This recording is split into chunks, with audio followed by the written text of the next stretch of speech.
So we were talking about roles of artists. And as a student here in the front, what is your name? Marlon said, they may be slightly different in your book because there's any number of roles that artists play and people define them in different ways. I'm just going to show you a few of them, but there's many more that we could include.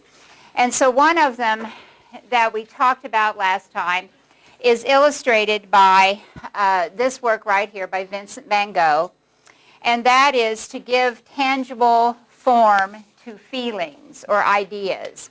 And we talked about last time, that he, and I read you the quote of him, that it was very important to him to express how he felt about places like this, that you could lose your mind, that you could commit murder. And so when he created the work, his choices of the colors had a lot to do with the kind of feeling he wanted to get across in this work.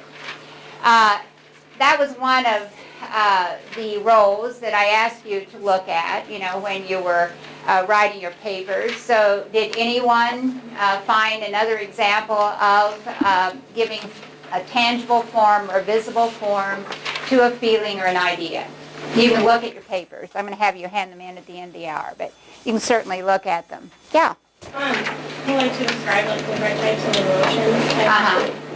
In mine, I used the David by Michelangelo. Okay. And I felt like he was trying to show the emotion of Mary, and it's a different form than painting it. Of what kind of emotion of Mary? Just of obviously her mourning, but understanding. She doesn't look really content, but it's almost that kind of feeling because she understands. Like I saw the paper this summer. They went to Rome, and she's mourning, but it doesn't show a deep emotion. It just shows her contentment. Yeah, she doesn't look really sad or anything, but she's looking down, and you can sort of tell that she's looking down at him and saying, "This is my baby," and he's dead. But yeah, Michelangelo really made that statue to not stand just for personal emotions of Mary, and that was a good choice you make. I'm not saying that you're wrong, but it was also to sort of show the church's doctrine, and that in a way, this man dead in her lap is the foundation for the church and for one of the important doctrines of the church. So yeah, they didn't really want to emphasize emotion, heavy emotion, in that work.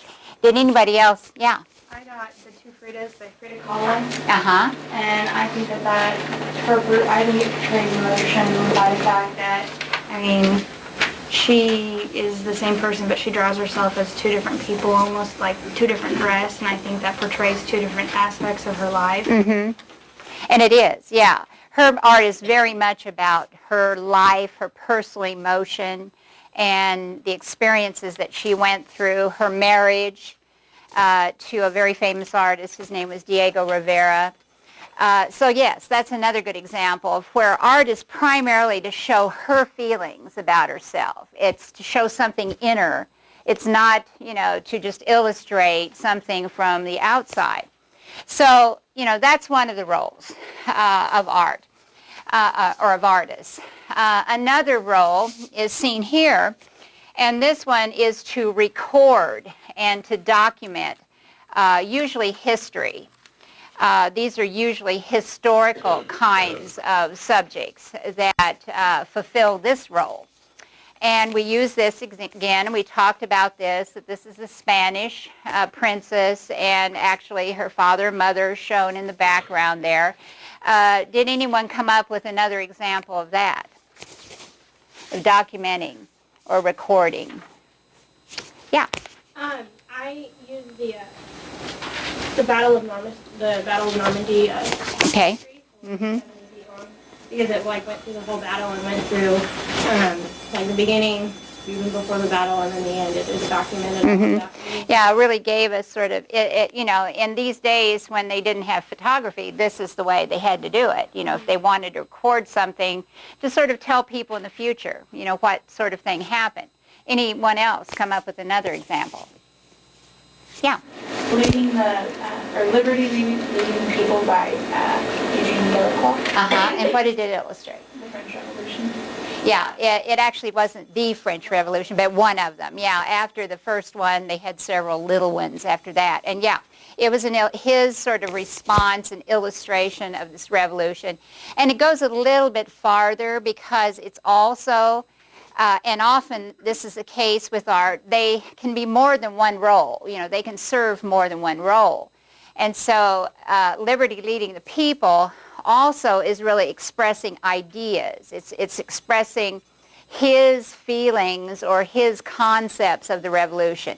That woman, that's Liberty, that's in the main part of that scene, her dress is torn, she's partially unclothed at the top.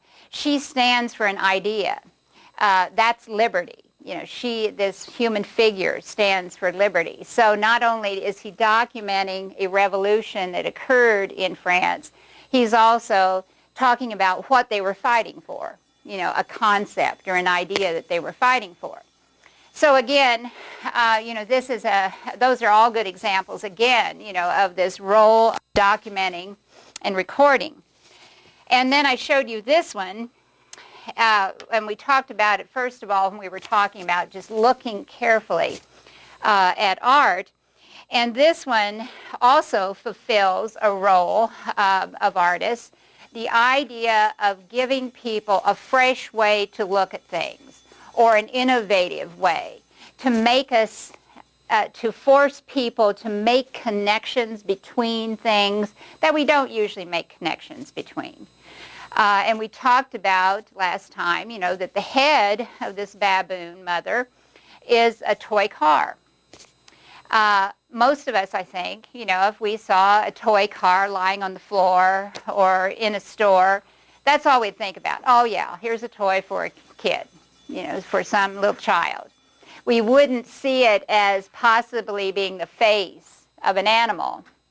So he's trying to sort of broaden us, and he's trying to say, look at things in a more open way.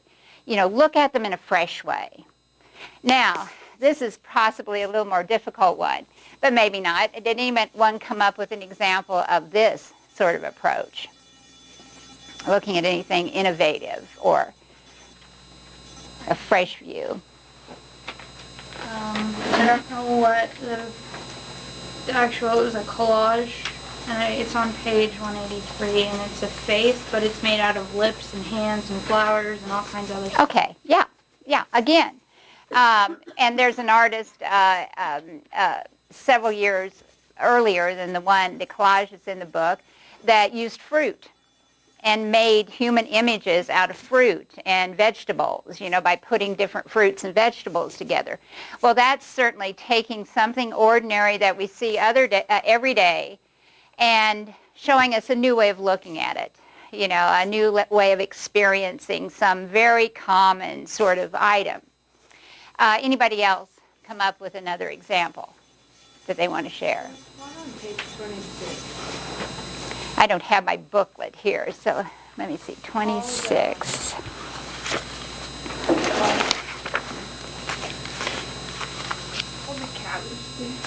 The Cabbage Leaf, yes, by Edward Weston, yeah.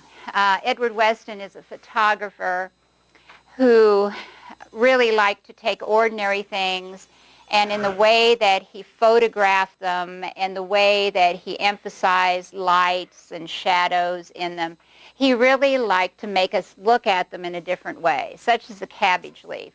Or I have an example that I sometimes use here in class of green peppers that he filmed. And when you first look at them, you really don't think of green peppers. It almost looks like the back of a human body. It's as if you're seeing the spine and the shoulders of a human.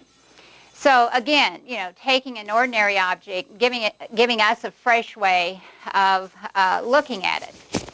Then another role, and this is where we stopped last time, that artists sometimes play, particularly architects. You know, architects are artists also.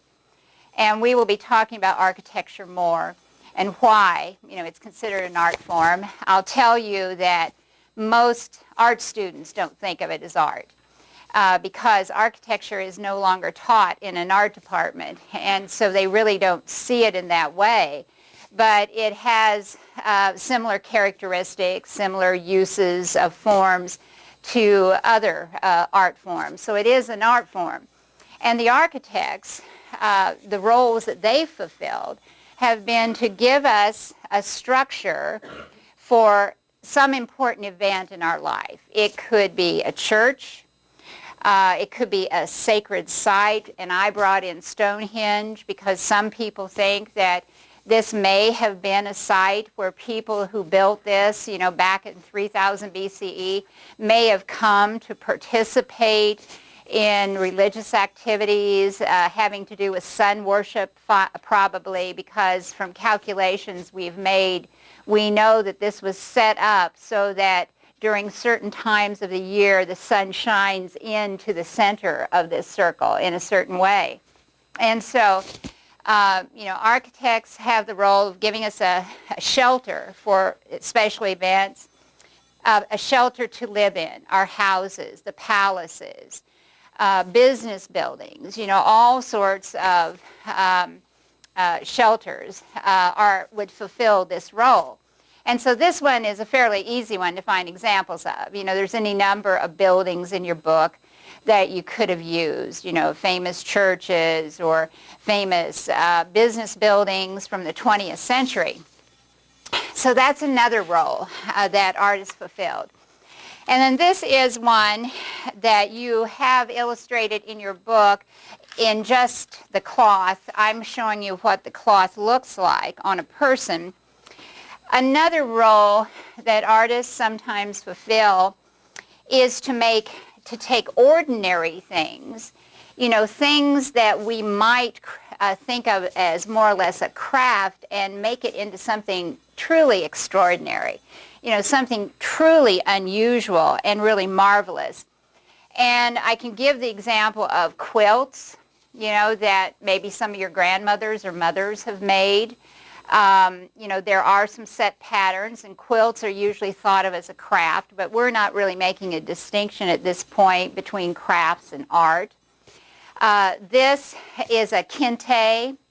A kente is a piece of fabric that is formed by taking a number of smaller pieces of fabric of different designs and sewing those designs together and forming robes that are particularly worn by the kings, the leaders of a society. Although women also in Africa often make kentes for themselves to wear, and sometimes once in a while, you see someone, United States, that's come from Africa and is wearing one of those. They're very beautiful. But they're fabrics that are woven, formed, and then sewn together. So they're, on the one hand, just an ordinary sort of thing, no different than the fabric that might be used to make clothing for us. And yet the person making these kentes, really takes the time to make something truly fabulous. This is not a very good slide that I have, but I wanted to show you one that was being worn rather than just a flat piece. It doesn't really suggest, I don't think, as much the extraordinary qualities when you just see it flat in the picture of a book like you have there. And so, to take something ordinary and make it something really extraordinary has been another one of the roles of artists. And then another role of artists has been to give a form to the unknown. But in this instance, I'm not talking about feelings. I'm talking, usually, the definition of this is to give a form to gods. Gods that either no longer exist. I mean, if we think of Jesus, for example, as one part of the Trinity, as being God the Son, then certainly he was a living person who died and was resurrected and is now a God. And we have images of him, or sometimes they're gods that never existed. And that's what you're seeing here. This is a god from Hinduism in India called Shiva. And this is one particular aspect of him. Just like we have lots of different stories about Jesus, there are lots of different stories about Shiva in Hinduism. And one of the stories has to do with, it calls him the Lord of the Dance. And that's what Nataraja means right here. It means Raja is a word for king or lord, and Nata means dance. So literally we could translate it dance lord. And one of the stories about Shiva is that he dances the dance of life and the destruction of the world. And so he's usually shown, as you see here, standing in the center of a circular form like this, with flames coming out from the circle of it. And that's to indicate that this dance is destroying the world. The reason that the Hindus think that this happens and should happen is that it's a way of cleansing the world. Getting rid of all the pollution, because then the world can start over. Hindus believe in reincarnation. They believe that humans die and they come back to life in another form. And so this is, in a way, reincarnation that's occurring here, but for the world. And so we see Shiva standing in the middle, dancing. You'll notice that he has 4 arms, doesn't have just 2 arms. And again, the reason is that it's just necessary for all the different positions of his hands, and often for things that he holds in his hands, to have this many hands and this many arms. And a Hindu artist, we might say to a Hindu artist, if we saw him make this, well, why? That's not right. Humans don't have 4 arms, they only have 2. And he would say, I'm not making a human, I'm making a god. A god can have as many arms or legs or heads as is needed in order to symbolize whatever the god stands for. So again, this is a way of giving a tangible form to concepts of a god to help teach people to understand the religion. Often these are used in another role of meditation, as a way of deeply beginning to think and meditate upon the religion. And so those are sort of secondary roles that images like this play. So again, another role is to give a form to something that's unknown or intangible, such as a god. And did any of you find anything in the book that would sort of relate to that? Maybe on page 39. The picture of Buddha, or the sculpture of Buddha? Yes, yeah. And we'll be talking about Buddha later on too. Buddha, it was a human person. Siddhartha Gautama was his name. He was a prince who lived in Nepal, in the Himalaya mountains, and who rejected his right to be a prince, who gave it up because he saw people suffering, and according to Buddhism, eventually discovered what had to be done to remove suffering, and then died. And in Buddhism as well as in Hinduism, Buddhism sort of is a evolution out of Hinduism. In Buddhism and Hinduism, they believe that when you have finally achieved enlightenment, or when you finally come to that full understanding of life, you aren't reincarnated anymore. You then are absorbed into sort of a world soul, which they call nirvana. It's a formless state.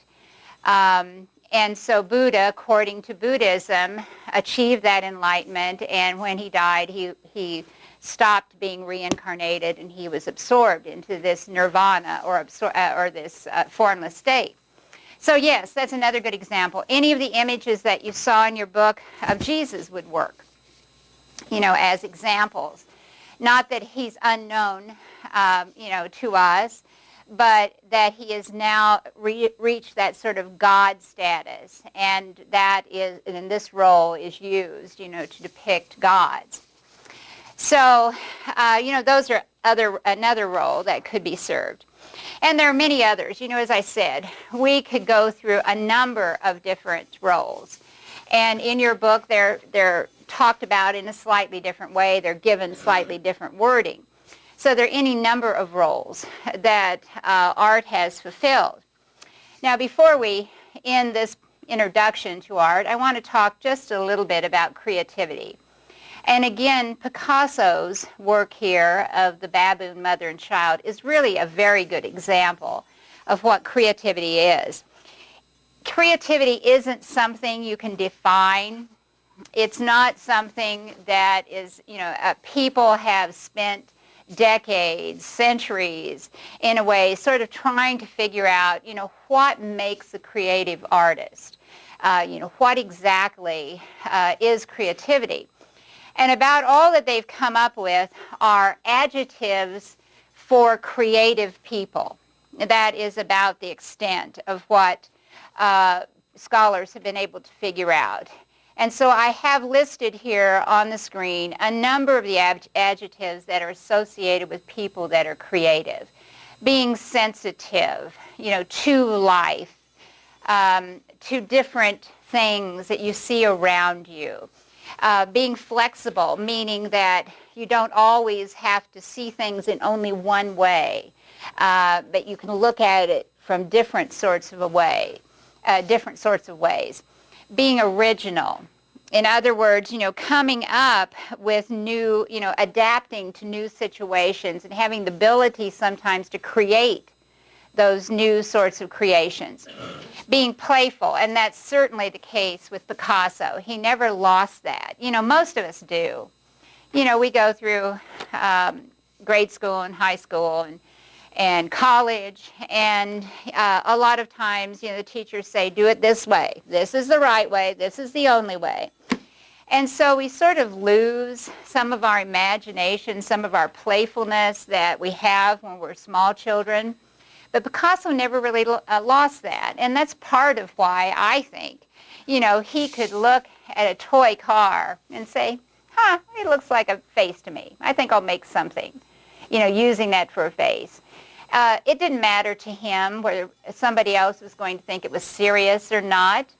That wasn't the important thing. It was just to let his playfulness out and see where it would take him and see what kind of form, he could create. Another a characteristic of creative people is that they're productive. It's not just that they sit around thinking up these wonderful thoughts and these wonderful ideas about things. It's that they can produce those ideas. They can make some form for their ideas, whether it be creating a piece of music or writing a poem or a book or creating, one of the visual arts that we're talking about here.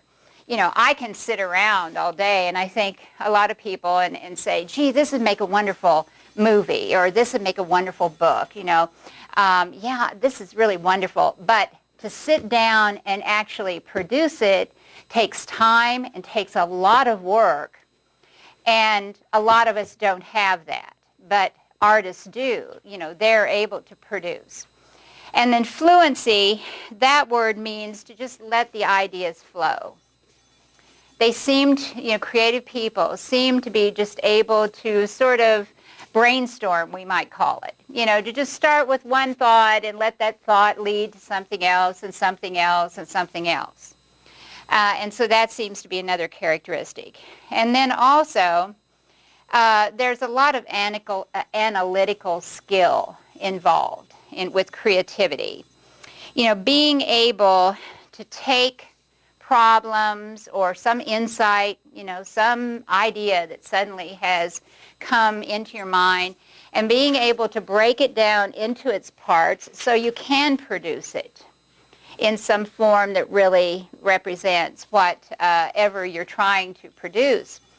And so being able to break it down into its parts, then being able to organize those parts into a whole.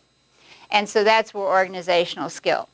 So these are just some of the characteristics that scholars who study creativity have noticed are characteristic of many people who are creative. And not just in the arts. You know, think about your own areas that you're studying in. If you're an English major, you know, think about what was Hemingway like, or some other writer. I heard Hemingway do an interview that was on a film and that I've shown when I was in college. And one of the things that particularly struck me was that he said, and I thought it was so important for visual artists, and so I often mention it to them, is he said, you know, it's not about waiting for some inspiring thought to come into your head and then sitting down and starting to write. He said it's getting up every morning and writing for 3 hours or 4 hours. In other words, being productive. And it comes in that way. It comes from hard work, not just from some bright idea that inspires you. And so, you know, think about your own areas. Scientists are creative. You know, they take ordinary, everyday things that we all observe, and yet they see something more in them, and they analyze something more. I'll bet every one of the areas that you're studying have creative people in them. And I just might ask you about that sometime on a test or on a little writing assignment. So be thinking about, you know, the areas you're studying. If you're in athletics, you know, the coaches are creative in coming up with new plays in athletics. I think every area has creative people that help that area to expand and, you know, to develop further. So I'm going to be putting this PowerPoint onto Blackboard, as I had someone ask if it were already there, and I don't remember. I think I put it there already, but I'm not sure that I did. And so you will have a summary on Blackboard of the roles that we've talked about. And as I said, that doesn't limit you to only those roles, but those are the ones that we've talked about here in class. And you will also have, at the end of this PowerPoint, a list of terms that I want you to know. We talked about selective perception, you know, and how that can work against us in studying art, because we tend to be limited in what we really focus on. We talked about visual arts versus fine arts. Vanitas was that painting that I showed you of Marilyn Monroe, you know, where it's really talking about the various qualities of human beings, their vanities. And then impasto I gave you, which means thick paint. And we talked about that in relationship to Van Gogh.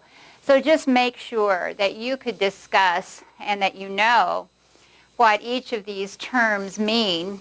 And I also have given you, you know, for an exam, the kind of things I would probably ask you from this lecture. The primary things would be to discuss selective perception, which is already on the terminology list, to discuss the effects of photography on art. We talked about that. And to discuss the roles of the artists. And at the end of each lecture, I will give you terms that we've talked about in these lectures that I want you to know in case they would come up on an exam. And I also will give you some other things, you know, concepts or different sorts of things that we talked about in the lectures that I might ask you on an exam. So I'm going to stop this particular PowerPoint and go to the next one. And the next one is about art, and it's Chapter 2 in your book. Chapter 2 is called What is Art? And we're going to talk about a number of assumptions that people make about art, a number of ways that people define art. And so we're going to start by talking about value in art or of art. You know, what is the value of art? It seems like to a lot of people today that the value is mainly monetary. You hear about these high prices that are being paid for artworks. And I want to just show you a few examples. I chose artworks that have cost or that people have paid over $100 million for. I stopped at 100 million. There are lots more under 100 million. But I took only the top artworks that were over 100 million. And I want to just show you a few examples. You know, this one is by an artist named Jackson Pollock. He was an American artist in the 60s, 70s, the 50s, 60s, 70s. And this particular work sold for $149.7 million in 2006. I might mention all these sales were to private individuals, not to museums. These are all private purchases. Who has that kind of money? So this one sold for approximately $150 million in 2006. $147 million in 2006 also. Willem de Kooning is another artist that belongs to that same style that I just showed you with Jackson Pollock, abstract expressionism. This work sold for $144.4 million in 2006. 2006 was a really big year. Actually, that was the site that I was looking at. That was the last year that they had records for the prices. So there have been others that have been sold since then. And this is a portrait of a woman from Austria named Adele Bloch-Bauer by a man named Gustav Klimt. We're going to talk about some of these in a little bit, but I just wanted to show you a group. And then both of these are by Picasso. And you can see that he could actually work in different styles at approximately the same period of time, although the one on the left up here is actually much later than the one on the right. But he could actually work in both of those styles at the same time, same year, just depending upon how he felt and what kind of subject matter he was expressing. He would change the style. And so the one that you see on the right is Boy with a Pipe. It's in French here, Garçon à la pipe. But Boy with a Pipe sold for $118.9 million in 2004. And then the one on this side is Dora Maar, who is one of his mistresses. He had several mistresses, several wives. I sort of get confused after a while as to which is which. But I think this was one of his mistresses. And this is Dora Maar with a cat. And this sold for $101.6 million in 2006. So, you know, here you have a group of artworks that sold for a great deal of money. You know, the question that many people ask and that I've certainly asked is it worth that? You know, is any work of art worth that much money? What would be one possible reason that these artworks might be worth the amount of money that's paid for them? They're so rare. They're so rare. And why is that? Now, the person is dead. It's a case just like in business of supply and demand. You've got a limited supply.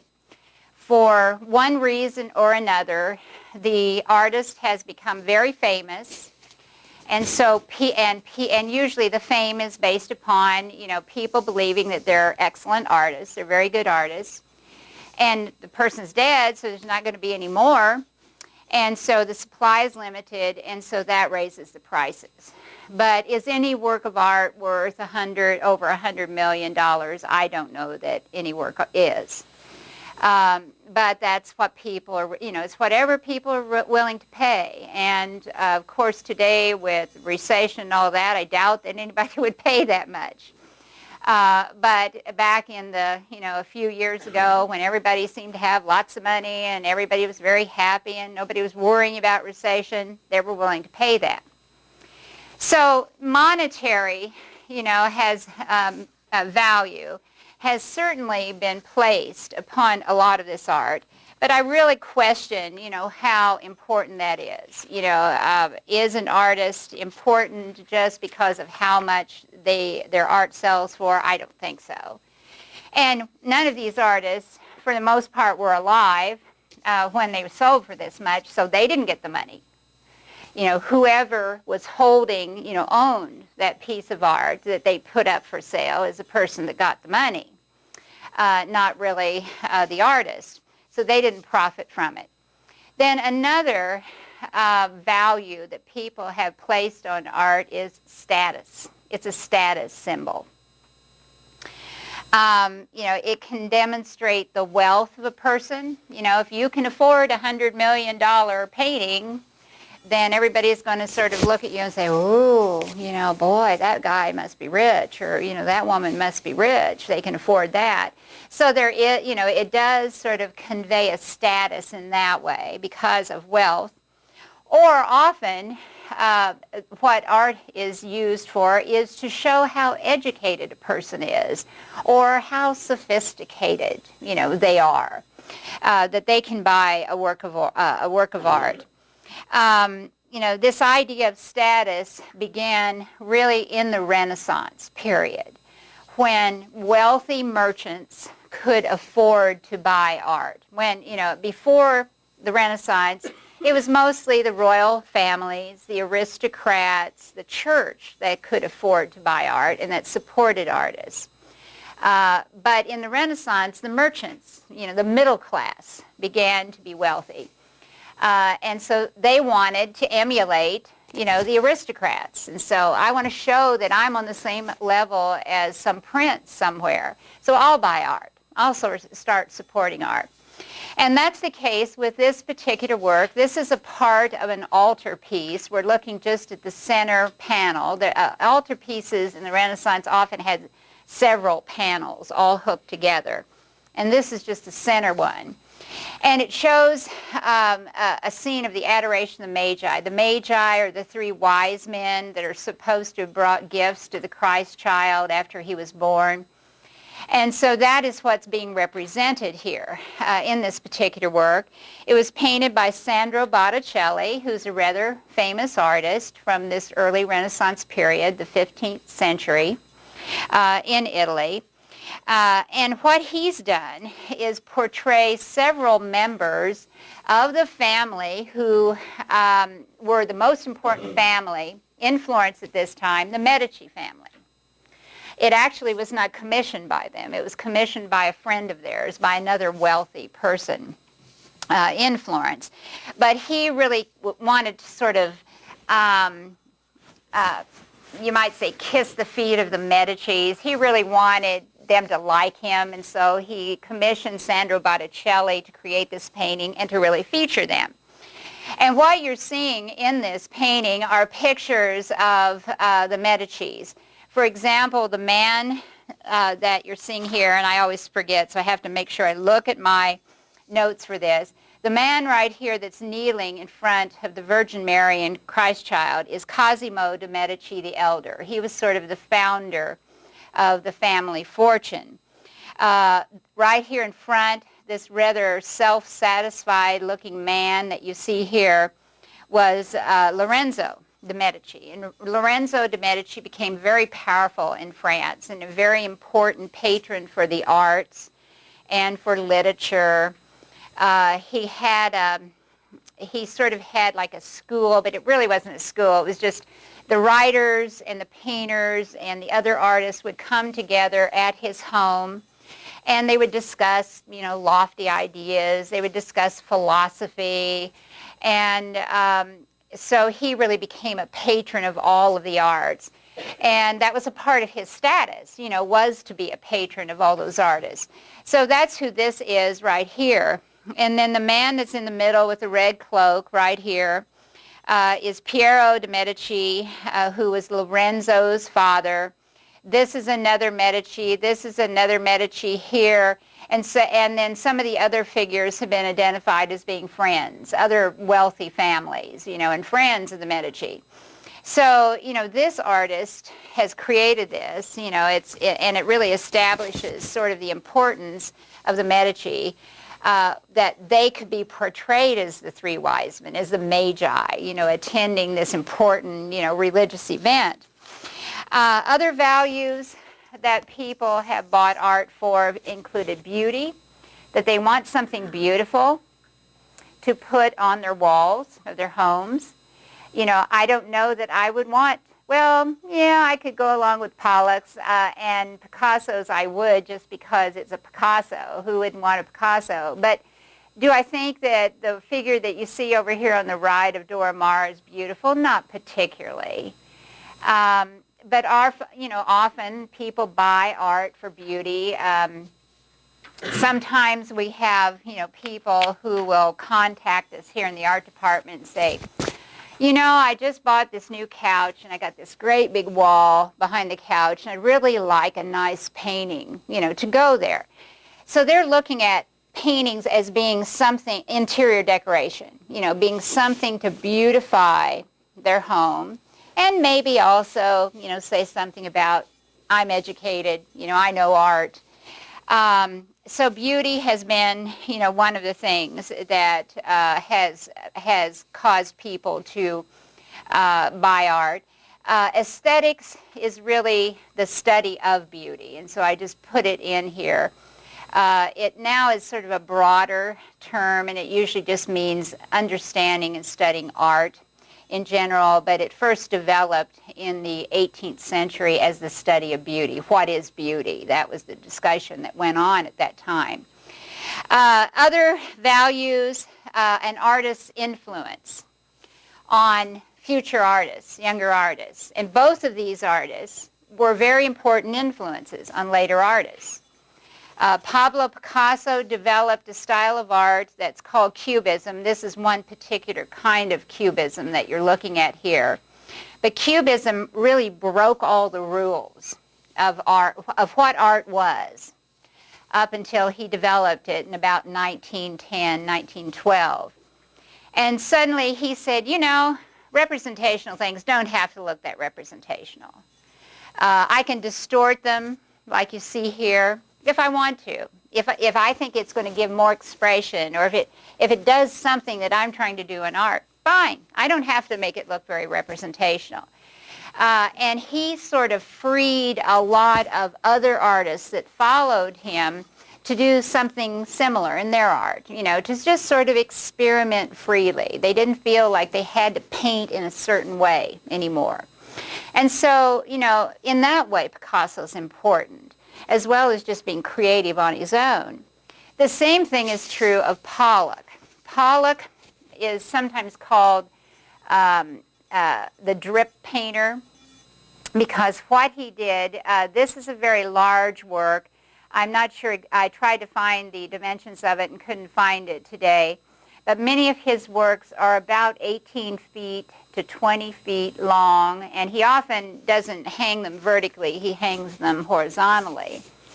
And what he would do in creating them was he would lay them on the floor. He would lay these large pieces of canvas on the floor, and then he would take paint just in cans, not using a paintbrush or anything, and he'd just pour it. He'd sort of dance around the canvas. And so, where you're seeing all the movement of the yellow, that's him moving, sort of moving around the canvas and pouring it onto the canvas. He gave up brushes often, or when he did use brushes, he was flinging the paint off of the brushes. He wasn't really applying it with a brush. Well, his innovation was that he gave up the traditional ways of applying paint on canvas. And he said, why do you have to use a brush? Why can't you pour it or fling it? Or, why can't you apply it in some other way? And so, again, he was an important influence on later artists. So sometimes people, buy art, or they really admire an artist because of how much influence, that artist has had and how innovative they've been in creating their works of art. And then sometimes it has to do with the fame of the artist and with their lifestyle. That's certainly the case with Picasso. And it's also the case with this artist, Gustav Klimt, that you're seeing here. Gustav Klimt, painted in Vienna, Austria.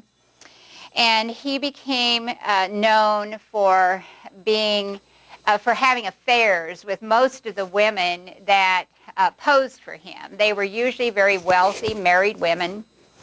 And Adele Bloch-Bauer certainly was. And I don't know for sure whether or not he had an affair with her, but he had an affair with a later woman named Alma Mahler. She was married to a famous composer. If any of you are in music, she was the wife of Gustav Mahler. And she had an affair with Klimt, and she wrote about it. And so she sort of made him notorious and very famous, for his love affairs that he had. And then, of course, people also liked the style of art, the way that he sort of combined, areas that look very naturalistic, the face here. This really is a portrait of this woman, and other areas of flesh that you see. But he combined that with very abstracted areas, very beautiful colored areas. A lot of gold leaf and silver leaf was used. The gold that you see here is gold leaf, actual gold leaf that he applied to the surface. He sometimes used real jewels on his work, and other times just painted, them to resemble jewels. And so, people became just fascinated by his life. And by this fame, that he had achieved through Alma Mahler's biography that she wrote. And so sometimes that's why people are interested in art, and that's sort of the value they give it, that they know a lot about the artist. Don't we all, in some ways, at times, we admire people that maybe we shouldn't admire, but they become famous. They are celebrities. And so we follow what they're doing all the time. Like Britney Spears. While we may criticize them, we can't help but read about her. And so that's the same sort of thing with some artists and the kind of lives that they lead. Now, who collects art? Well, we've talked, for $100 million, probably the logical answer would be, well, wealthy people. People that can afford $100 million. But that isn't entirely true. Other people collect art as well, such as the man and woman that you see here, Dorothy and Herbert Vogel. Dorothy was a librarian. That was her job. And Herbert, at the moment, I can't remember what Herbert did. Herbert was a postal worker. But they had no children. And so they decided that what they really loved most was art. And so they saved their money. They began to read a lot of books and educate themselves. They went to a lot of museums. They lived in New York City, so it's easy to be exposed to a lot of art in New York City. And they would go to gallery openings that art dealers would have. And so, they learned a lot about art from studying it, and enough so that they could begin to visit young artists' studios in New York City, and they could begin buying art at a low price before that artist became famous. But because, they didn't buy it because they thought, oh, someday it'll be worth $100 million. They bought it because they liked it. They understood it from studying it, and they wanted it in their homes. And so they eventually filled their little apartment so full of art that they donated it to a museum, and you're seeing an exhibition of their work. And this little work right here, all wrapped up, with canvas and string, is a work by a very famous artist today. His name is Christo. And he is known for wrapping things. He likes that mystery that you get when you've wrapped something and you don't know exactly what's inside of it. And so he started very small with pieces like this that they had bought very early before he was famous. And now he wraps very large things. He recently wrapped the Reichstag, which is the government building in Germany. And he wrapped the sidewalks in Central Park. He does all sorts of things like that. So a collector is not just a wealthy person. It's a person, and it doesn't mean that it has to be a collection of art. A collector can be anything, but we're talking about art here.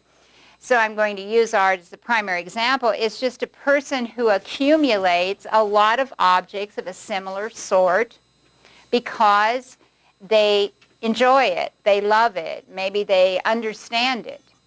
That's what a collector is. And often they have to buy it, but it's the collection that's important. And so they may be both a collector as well as a patron, but a patron doesn't necessarily have to have a collection of art. A patron is a person who supports art in some way. They may buy it, and so that would make Dorothy and Herbert Vogel patrons as well as collectors. But sometimes patrons just support a museum with financial donations, or the Arts Council, for example, such as we have here in town. They'll become a member of the Arts Council.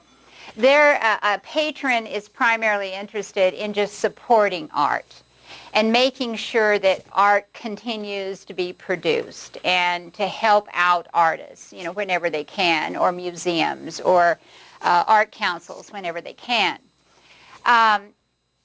Another example of a collector and also a patron of the art is a corporation. Lots of corporations today buy art.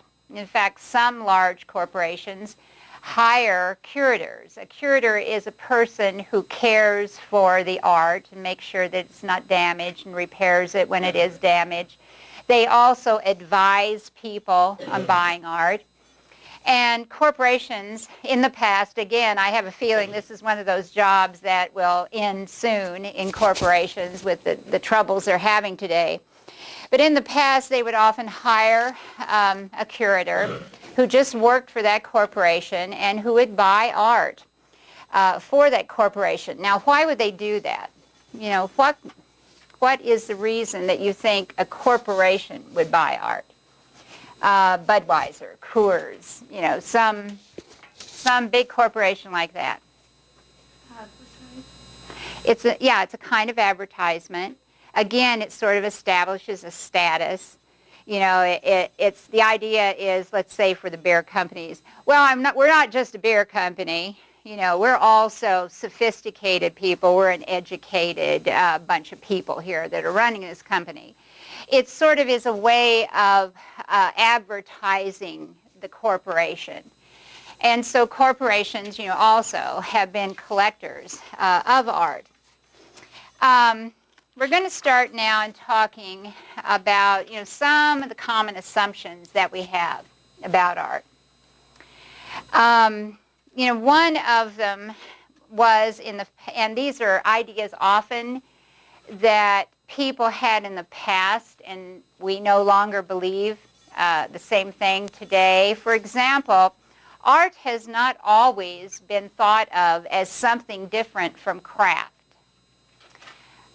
Artists in Rome, in Greece, back in the ancient, periods of time, also during the Middle Ages, art was made by craftsmen. That's what artists were called. They were not thought of as artists. They were just craftsmen. And so, in other words, art was made by people that were thought to be very skilled, but they didn't really have any intellectual ability. They weren't really respected, for having a mind. In fact, often in these ancient period of times, the art was admired, but not the artist. Sometimes they thought of the artist as, he was just been given these skills, by God, but he's not important. He's just a conduit, for these things to be made. And in the Renaissance, when that began to change, they still belonged to guilds. A guild, and guilds were developed in the Middle Ages.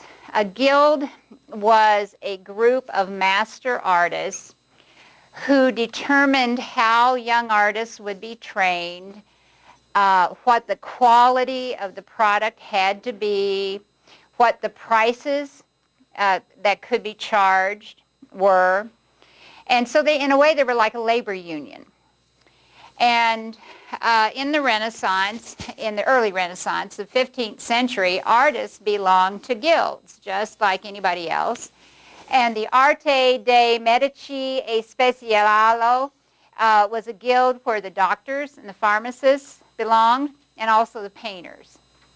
Anybody know why the painters would belong to that guild?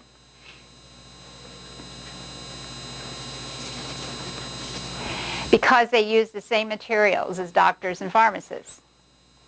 The same minerals, the same herbs, different things were ground up by artists to make paint and were ground up by pharmacists to make medicine. And so the painters got stuck, in this guild.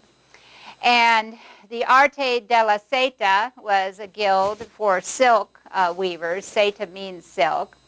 It was also the guild where the bronze workers were placed. It wasn't always the case, because sometimes the bronze workers were in the guild where the armorers, people who made the armor that the soldiers wore, sometimes the bronze workers were in that guild. Can you think of a reason why they would be in the silk guild? Because both silk and bronze were very expensive materials in those days. Actually, bronze still is. And so they got stuck in that guild. So in the early Renaissance, the 1400s, they were still thought of primarily as a craftsman. And so they belonged to a crafts guild, and the heads of the crafts guilds determined who could become an artist and charge a lot of money for their art, who wasn't very good, so they couldn't charge as much money for their art. But that all changed at the end of the 1400s. And most of the change was caused by this man, Leonardo da Vinci. This is a self-portrait of him at the end of his life that you're seeing here. Leonardo da Vinci was a genius. He was not only interested in art, he was interested in science, in botany, in human anatomy. He invented machines. He invented a helicopter. He invented a flying machine, a parachute, many other kinds of inventions he made.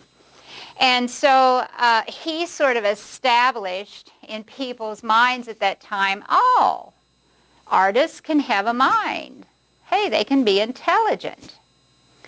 And so he really began to change the attitudes towards artists, and eventually, by the end of his life, and by the end of Michelangelo, who is another high Renaissance artist, people began to think of artists as geniuses. They are touched by God. God gives them this spatial talent. It's no longer just that they just sort of spit out, what God gives them, but God, lets them create, and God lets them invent. Before we go to Michelangelo, let me just show you. This is an example of a flying machine that Leonardo drew. He created volumes of notebooks in which he created drawings of these different inventions and the different studies that he was interested in. And this is one of his inventions. This is supposed to be a flying machine. The human stands in there and turns, the propellers up at the top, and that's supposed to, lift him up. It didn't work, but, he's trying to figure out, how can I create something that can lift people into the air so that they're not bound to the earth? He also was known for writing backwards, and so his writing here is backwards. You have to use a mirror in order to read it, and of course it's not in English, it's in Italian. But this is just one example of his inventions. Here are drawings of human anatomy. It wasn't really until the end of the 1400s that artists began to dissect human bodies in order to study what a human body looked like. And Leonardo was one of those that did that. And so here he's showing us, the different levels of muscles, of a shoulder and an upper chest area. He drew a fetus in a womb. He drew a number of other anatomical sort of drawings. He did the same thing for plants and for animals as well. And these drawings were thought to be accurate enough that for about 100 years they were used by medical schools in order to teach students that were studying to be doctors. And then finally, about 100 years or 150 years later, better drawings were created. And so they quit using Leonardo's drawings. But, he's demonstrating, to people that he has great intellectual abilities. And they really hadn't thought about artists in that way before. Michelangelo, this is a self-portrait of him, was another artist from the same period that also, showed interest in other things than just art. He was one of the artists that often was at the Medici Palace, and so he was often involved with these discussions about philosophy, and although he never was very interested in it, and it never really influenced him very much in his art, but again, he was there, he heard the discussions, he knew what was happening, and he became a poet and wrote a lot of poetry, including this poem here that he wrote to a woman. She was a very well-known writer and poet in this Medici circle, and they became great friends, even though there was about a 30-year difference in their ages. And he wrote this poem for her, and so she became, he became known as a writer as well as being an artist. And so again, here was a man that really began to change people's minds. So ever since the Renaissance, artists have been given credit for having minds and being able to think. I don't think we call artists geniuses like they did in the Renaissance period with Leonardo and Michelangelo. But we no longer think of them as just craftsmen. We think of them as actually using their minds in order to invent, their art and to create, their art. Another common assumption that people often have is about how artists are trained. And again, that has changed a great deal. Nowadays artists come to schools or they go to special institutes of art, and they often learn the skills and learn how to create art at those schools. And the art world is very different. It's a highly commercial field. But as I mentioned already, back in the Middle Ages and even into the beginning of the Renaissance, artists were not trained in schools. They were trained in workshops. Artists, if a family wanted some young man, and it was usually a man, that's another difference from today. Women, weren't really allowed to be trained as artists in the past. If a family had a child that they were looking for a career for that child, maybe had a little bit of ability in art, they would go to some famous artist. They would ask that famous artist, will you train my child? And the family had to pay that master artist, and the young boy would start, in the workshop. He would live at the master artist's home, and he would start learning the trade. And at first, he just swept the floor, and that's all he did. And he was supposed to be listening constantly to what was going on. And then maybe a little bit later, a year or two later, maybe the master artist would say, okay, I'll let you start grinding my pigments for me. Pigments are the color in paint. And so he'd start doing that. And, maybe one of the more trained students would start teaching him a little bit about drawing or a little bit about painting.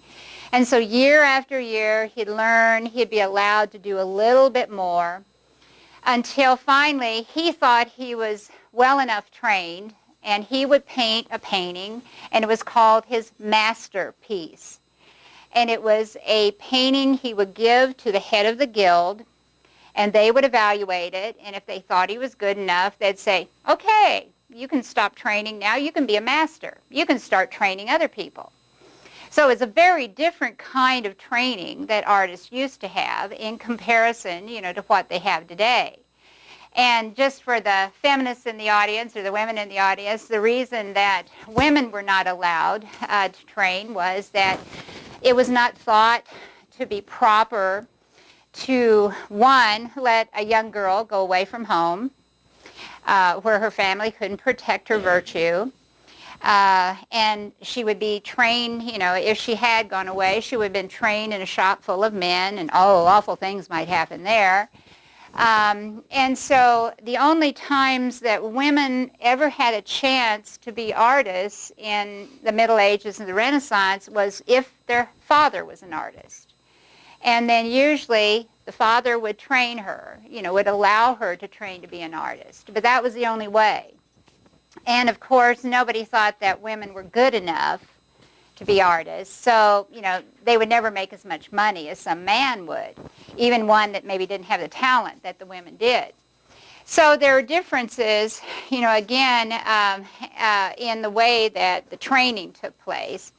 And then also there are differences in the kind of audience for art.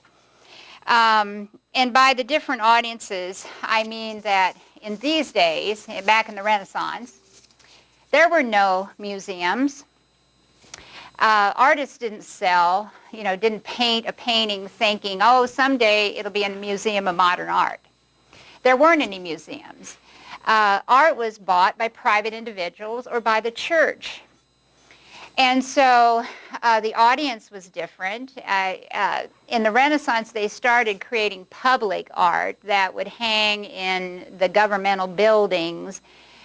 So the government became a new patron. But those were the main patrons. There weren't, you just didn't paint something on your own. The only way you painted something was when somebody came to you and said, I'd like you to paint an altarpiece for me. And then there'd be a contract and with how much materials the artist is going to use. Sometimes the contracts would say how much the actual artist had to do, because in these workshops you had lots of artists. And so maybe the contract would say, well, the master artist agrees to paint the head of the Virgin Mary. And that's all he'd do. And his students, his younger students, would do all the rest of it. So it wasn't even one person always producing all the art. And when you see how many paintings are associated with some artist, you realize there's no way an artist could have painted that much. Peter Paul Rubens is a later artist in the 17th century who has thousands of paintings, and they're big things. But he had a big workshop, and he would only maybe paint the most important face. And then everything else in the painting would be painted by his students rather than him. So, it was a very different kind of audience for the art at that time. It was a whole different way, process of creating the art at that time. I'm going to save outsider art, which this really illustrates here, for next time so that we can talk about it some more.